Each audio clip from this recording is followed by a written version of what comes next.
దేవతలను స్వర్గలోకం నుండి తరిమికొట్టి ముల్లోకాలను వణికించిన మహిషాసురుడు అసలు ఎలా జన్మించాడు?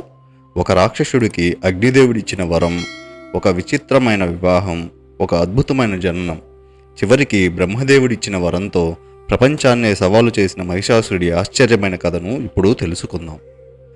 పూర్వం ధనువు అనే ఒక రాక్షసుడు ఉండేవాడు. అతడికి రంభుడు, కరంభుడు అని ఇద్దరు కుమారులు. వారు కమలలు. ఇద్దరూ చూడటానికి ఒకేలా ఉండేవారు. చిన్నప్పటి నుంచి వారు బలవంతులు, ధైర్యవంతులును. ఒకరోజు వారు తమ తండ్రి దగ్గరికి వెళ్ళి, తండ్రి, మా జీవిత లక్ష్యం ఏమిటి? మేము ఏం చెయ్యాలి అని అడిగారు. దానికి ధనువు కాసేపు ఆలోచించి ఇలా అన్నాడు, మన రాక్షస జాతి ఎప్పుడూ దేవతలతో యుద్ధం చేస్తూనే ఉంటుంది, కానీ చివరికి దేవతల చేతిలో ఓడిపోతూ ఉంటుంది. మన వంశానికి లోకాలన్నిటినీ జయించగల ఒక మహాశక్తివంతమైన వారసుడు కావాలి. మీరిద్దరూ హిమాలయాలకు వెళ్ళి బ్రహ్మదేవుని కోసం ఘోర తపస్సు చేయండి. ఆయన ప్రసన్నమైతే ముల్లోకాలను జయించగలిగే ఒక మహాశక్తివంతమైన కుమారుడు కావాలని వరం కోరుకోండి అని చెప్పాడు.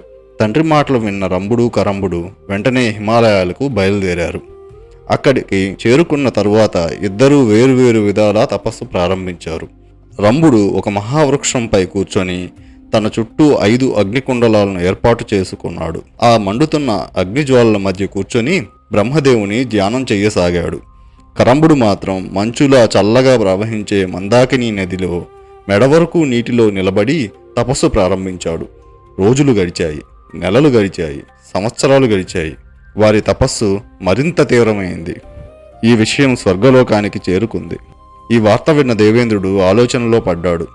ఈ రాక్షసులు సాధారణ తపస్సు చేయడం లేదు. వీరి లక్ష్యం భవిష్యత్తులో దేవతలకు ప్రమాదం కలిగించే ఒక శక్తివంతమైన వారసుడిని పొందడం. వీరి తపస్సు ఫలిస్తే ముల్లోకాలకు ప్రమాదం తప్పదు అని భావించాడు. వెంటనే ఒక పన్నాగం పన్నాడు.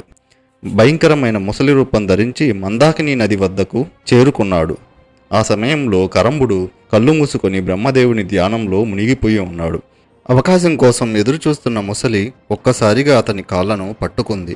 కరంభుడు ఏం జరుగుతుందో అర్థం చేసుకునే లోపే అతనిని నీటిలోకి లాగి చంపేసింది. ఇలా కరంభుడి తపస్సుకు ముగింపు పలికింది. తన సోదరుడు మరణించాడనే విషయం తెలుసుకున్న రంభుడు తీవ్రమైన దుఃఖంలో మునిగిపోయాడు. తపస్సు చేస్తున్న నా సోదరుడిని దేవేంద్రుడు చంపేశాడు. రేపు నన్ను కూడా చంపేస్తాడు. నా తమ్ముడు లేకుండా నేను ఎలా బ్రతకాలి? అతడిని కోల్పోయిన ఈ జీవితానికి అర్థమేంటి అని బాధపడ్డాడు. ఆవేశంలో ఒక భయంకరమైన నిర్ణయం తీసుకున్నాడు. తన తలను తనే నరికి అగ్నికి ఆహుతిగా సమర్పించాలని నిర్ణయించుకున్నాడు. ఒక చేత్తో ఖడ్గాన్ని పట్టుకొని మరొక చేత్తో తన తలను పట్టుకొని తన తలను నరికేసుకునేందుకు సిద్ధమయ్యాడు. అదే సమయంలో ఒక అద్భుతం జరిగింది. అతడి చుట్టూ వెలుగుతున్న 5 అగ్నికుండలాల జ్వాలలు ఒకటిగా కలిశాయి. ఆ జ్వాలల నుండి అగ్నిదేవుడు ప్రత్యక్షమయ్యాడు. రంభాసురా, ఆగు అని గట్టిగా పిలిచాడు. కష్టాలు వచ్చిన ప్రతి ఒక్కరూ ప్రాణాలు తీసుకుంటే ఈ ప్రపంచంలో ఎవరూ మిగలరు.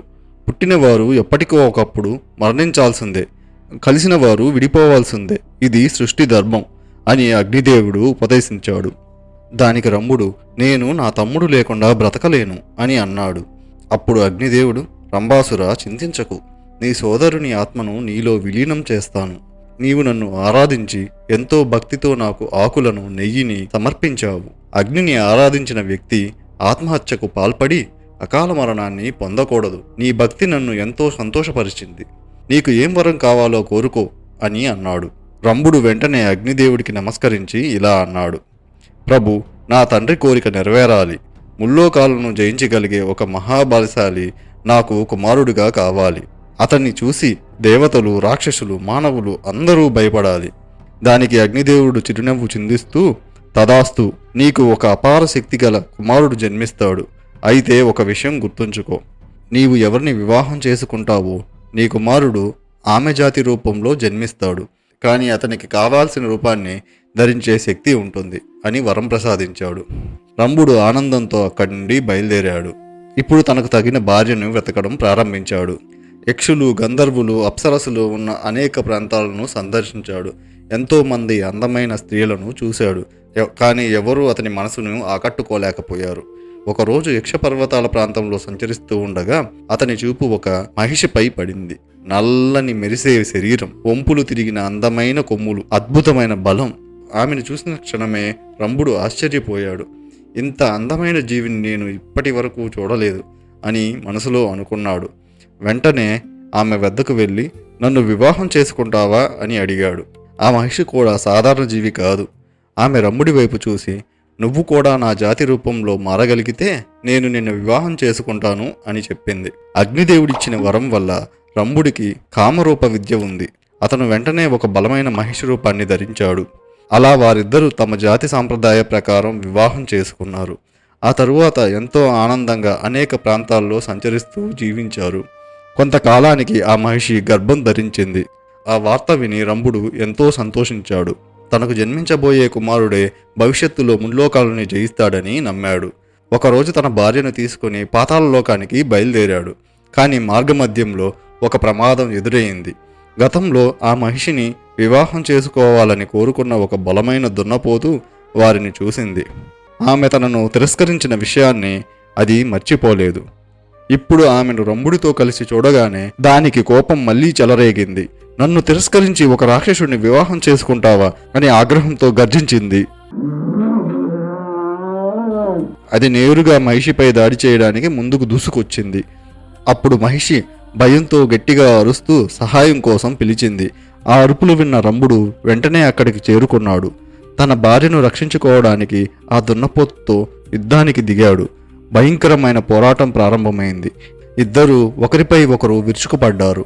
భూమి కంపించింది. పర్వతాలు మారుమ్రోగాయి. చివరికి ఆ దున్నపోతు ఒక భయంకరమైన దెబ్బ కొట్టింది. రంభుడు నేలపై పడిపోయాడు. అంతటితో ఆగకుండా తన కొమ్ములతోనే అతడిని ఛేదించింది. కొద్ది క్షణాలలోనే రంభుడి ప్రాణాలు విడిచిపెట్టాడు. తన కళ్ళ ముందే భర్త మరణించడం చూసిన మహిషి విలపించింది. ఇంతలో ఆ దున్నపోతు మహిషి వెంట పడింది. అప్పుడు మహిషి బిగ్గరిగా ఏడుస్తూ పరిగెత్తింది. ఆమె ఏడుపు విన్న కొందరు యక్షులు అక్కడికి చేరుకున్నారు. వారు ఆ దున్నపోతుపై బాణాల వర్షం కురిపించారు. చివరకు ఆ దున్నపోతు కూడా మరణించింది. కానీ మహిషి దుఃఖం మాత్రం తగ్గలేదు. భర్త లేకుండా జీవించలేనని నిర్ణయించుకుంది. యక్షులు ఎంత చెప్పినా వినలేదు. చివరకు యక్షులు రంభుడి అంత్యక్రియల కోసం చితిని సిద్ధం చేశారు. మంటలు ఎగిసిపడుతున్నాయి. ఆ సమయంలో మహిషి తన భర్త చుట్టూ ప్రదక్షిణలు చేసింది. తరువాత ఒక్కసారిగా అందరినీ ఆశ్చర్యపరుస్తూ మండుతున్న చితిలో దూకేసింది. నా భర్త లేక నేను ఒక్క క్షణం కూడా జీవించలేను అని చెప్పి అగ్నిలో లీనమైంది. అయితే అదే సమయంలో ఒక అద్భుతం జరిగింది. కాలిపోతున్న మహిషి గర్భం నుండి ఇద్దరు శిశువులు బయటికి వచ్చారు. ఒక శిశువు నేలపై పడింది. మరొక శిశువు గాలిలో ఎగిరి ఒక యక్షిణీ చేతిలో పడింది. నేలపై పడిన శిశువు తన తల్లిదండ్రుల రూపాల్ని పోలి ఉంది. అతనికి మహిషి లక్షణాలు, రంభుడి శక్తి రెండూ ఉన్నాయి. అందుకే అతడికి మహిషాసురుడు అని పేరు పెట్టారు. యక్షిణీ చేతిలో పడిన రెండవ శిశువు శరీరమంతా రక్తంతో నిండిపోయి ఉంది. అతని శరీరంపై అనేక గాయాల ముద్రలు కనిపించాయి. అందుకే అతడికి రక్తబీజుడు అని పేరు పెట్టారు. రంభుడి ఆత్మతో మహిషాసురుడు, కరంబుడి ఆత్మతో రక్తబీజుడు జన్మించారు. అగ్నిదేవుడు ఇచ్చిన వరం ఇప్పుడు ఫలించింది. ఇలా భవిష్యత్తులో దేవతలను వణికించబోయే మహిషాసురుడు జన్మించాడు. మహిషాసురుడు తన తాత ధనువు వద్దనే పెరిగాడు. కాలం గడుస్తూ ఉండగా మహిషాసురుడు పెరిగి పెద్దవాడయ్యాడు. ఒకరోజు తన జన్మరహస్యం గురించి తెలుసుకోవాలని అనుకున్నాడు. అప్పుడు ధనువు అతనికి తన తండ్రి రంభుడు, తల్లి మహిషి, అలాగే వారి మరణం గురించి జరిగిన సంఘటనలన్నీ వివరంగా చెప్పాడు. ఇంద్రుడి కారణంగానే తన కుటుంబం ఎన్నో కష్టాలను అనుభవించిందని తెలుసుకున్న మహిషాసురుడు కోపంతో రగిలిపోయాడు. దేవతలు, ముఖ్యంగా ఇంద్రుడు, నా కుటుంబానికి చేసిన అన్యాయానికి తగిన మూల్యం చెల్లించాలి అని ప్రతిజ్ఞ చేశాడు. అయితే దానికి అపారమైన శక్తి అవసరం. అందుకే తపస్సు చేయాలని నిర్ణయించుకున్నాడు. హిమాలయాల్లోని మేరుపర్వతం చేరుకొని బ్రహ్మదేవుని కోసం ఘోర తపస్సు ప్రారంభించాడు. రోజులు, నెలలు, సంవత్సరాలు అలా గడుస్తూనే ఉన్నాయి.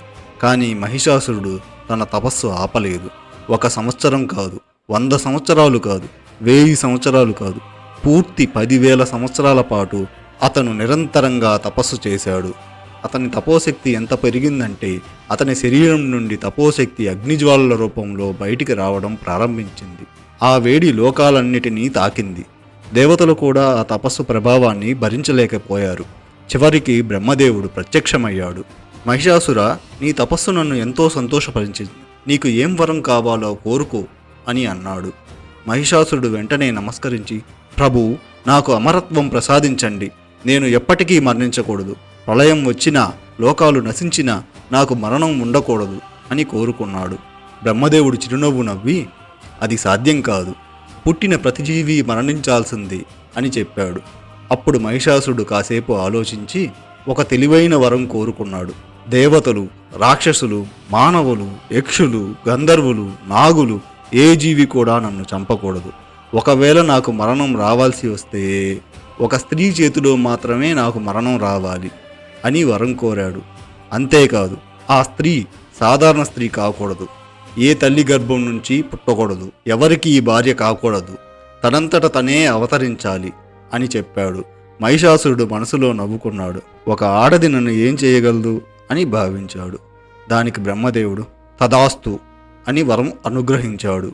కానీ గుర్తుంచుకో మహిషాసుర, ధర్మాన్ని విడిచిపెడితే ఈ వరమే నీ నాశనానికి కారణమవుతుంది అని హెచ్చరించాడు. అలా చెప్పి బ్రహ్మదేవుడు అదృశ్యమయ్యాడు. మహిషాసురుడు ఆనందంతో గర్జించాడు. ఇప్పుడు తనను ఎవరూ జయించలేరని భావించాడు. బ్రహ్మవరంతో అపార శక్తిని సంపాదించిన అతని చూపు ఇప్పుడు స్వర్గలోకంపై పడింది. త్వరలోనే దేవేంద్రుడికి ఒక సందేశం చేరబోతుంది. ఆ సందేశమే దేవతల భవిష్యత్తును మార్చబోతుంది. మహిషాసురుడి విజయం ప్రారంభమైంది. కానీ అతనికి తెలియనిది ఏంటంటే, అతని వినాశనానికి కారణమైన విత్తనం కూడా అదే రోజు నాటబడింది.